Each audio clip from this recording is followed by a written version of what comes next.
It really does exist. Contrary to popular belief, this was a fake bottle, but as we can see, it really does exist. I don't know of another hyped up bottle that's came out in I don't know how long. It's been a long time. Maybe the existence of the channel. Yeah, at least the existence of the channel, for sure. Let's dig into it.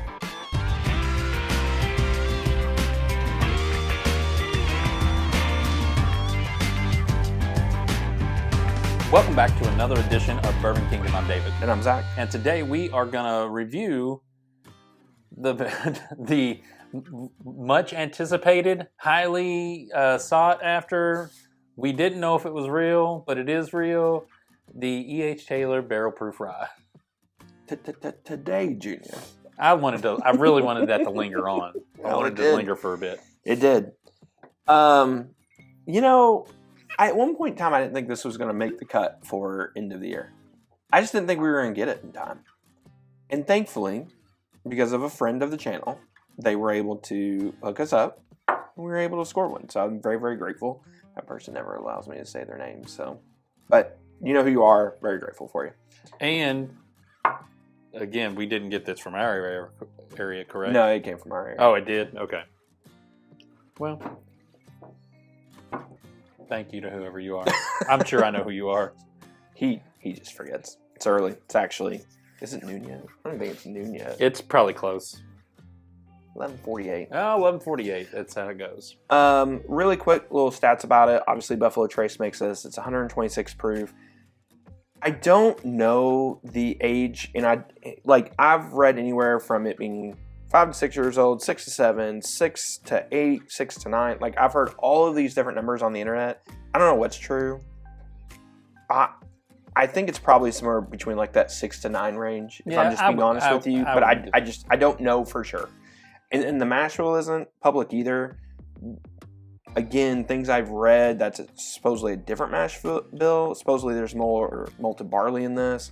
And what people are speculating is that it's 65% rye, 35% malted barley. Yeah. But again, I don't know if that's true. Yeah. I think cost is like $90. Yeah. Just like everything. Just like everything else. Just like everything it's Buffalo Trace. It's silly, dumb, cheap. Yeah. We can talk all we want about Buffalo Trace being a lot of things, but we can't ever say them. I mean, unless they purposely come out, like, unless they do, like, the Weller Millennium. The Daniel Weller. The double. Even the Daniel Weller only being $500. But again, that's expensive for them. That's very expensive for them. I get that. But and they dropped 2 expensive ones this year. Like, that was crazy. Well, I guess Daniel was actually last year, wasn't it? Technically. Did it come out at the end of the year last year? And, I can't remember. Yeah. But, and then also the 25-year Eagle Rare. Oh, yeah. Which, if you can get one of those, yeah. Would you open it? Put in the comments below if you got one. Would you open it? I would.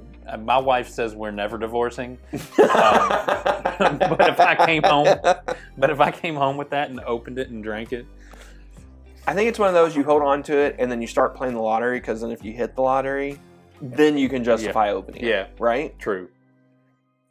Maybe you should win the lottery before you buy it. Do us a favor, hit the like, subscribe, turn on notifications. Also, we're recording this the day after Christmas. We hope you guys had an awesome Christmas celebration with your families and all that good stuff. I know we both had good Christmases with our kids and stuff like that. We did. His kids are young, so I know it was probably super dude, blessed. It's insane. Yeah. The greatest feeling in the world is watching my son. Because my daughter's just opening everything, smiling. Like, she's great.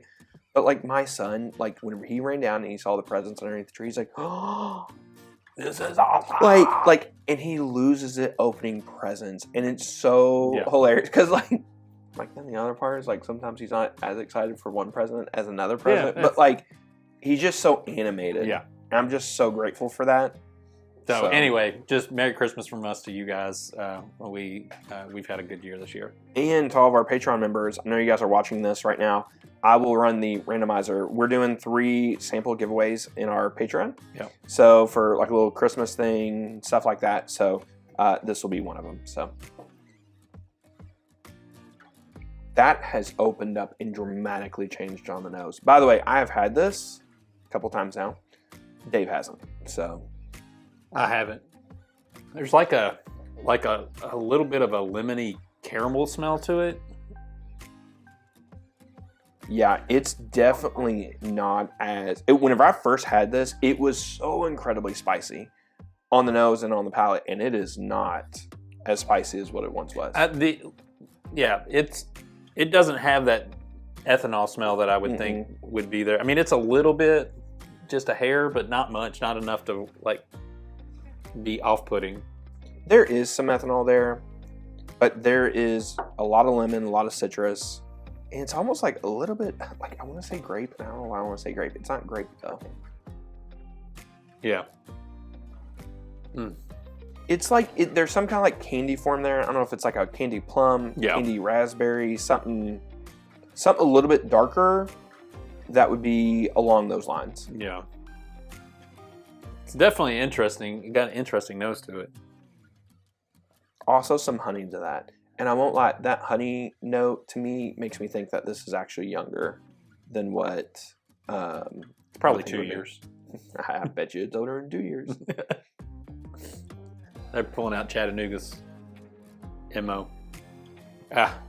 Listen, I think from anticipation's sake, I'm going to tell you right now, I'm actually a little bit excited because this is so much different on the nose than whenever I fresh cracked it. Yeah.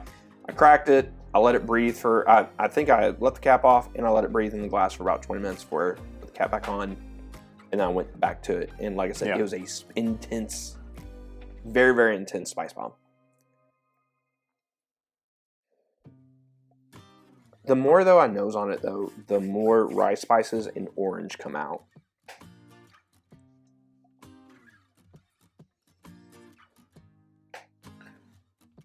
It's got a twinge of sweetness on the front end of the palate, but it has got a good peppery kind of spice. Yeah, kind of peppery spice. I mean, it feels like a rye. It definitely drinks like a rye. Yeah, I feel like it feels like a anymore you can get a rye that doesn't feel like a rye. It doesn't. Yeah, I was gonna say it doesn't drink like a quote unquote Kentucky rye, like where it drinks more like for like a bourbon drinker. Yeah. Man, that finish.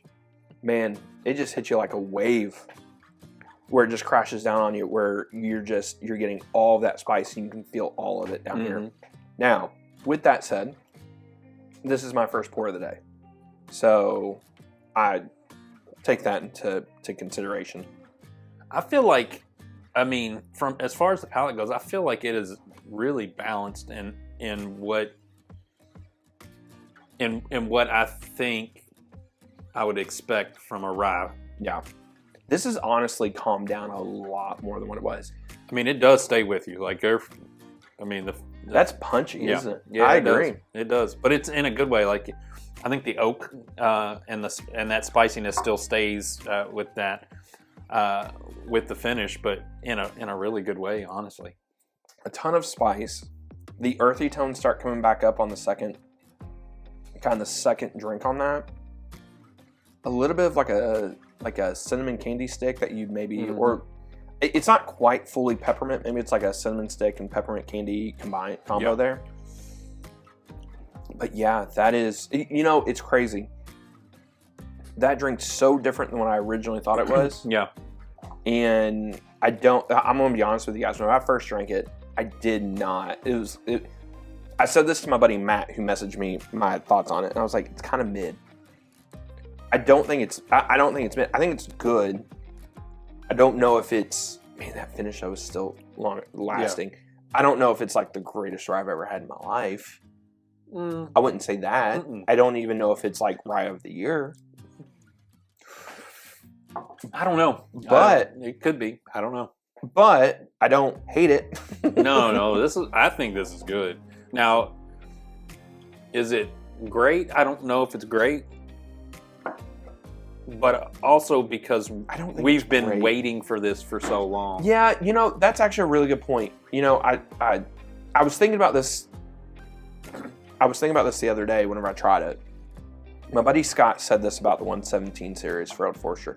He thought in his mind like it would be here and it's really here. Doesn't mean that. I think in his mind they don't ever live up to hype. I kind of agree to an extent with. Yeah. Like I agree with the premise. Like I think I had this rye. It was going to be here. It's really more here, if that makes sense to you all. So think of that, like put that into consideration. I forget how much these are going for. I think they're somewhere between like $400 and $600, depending if you get them, you know, locally or not or whatever. Yeah. But yeah. The thing about I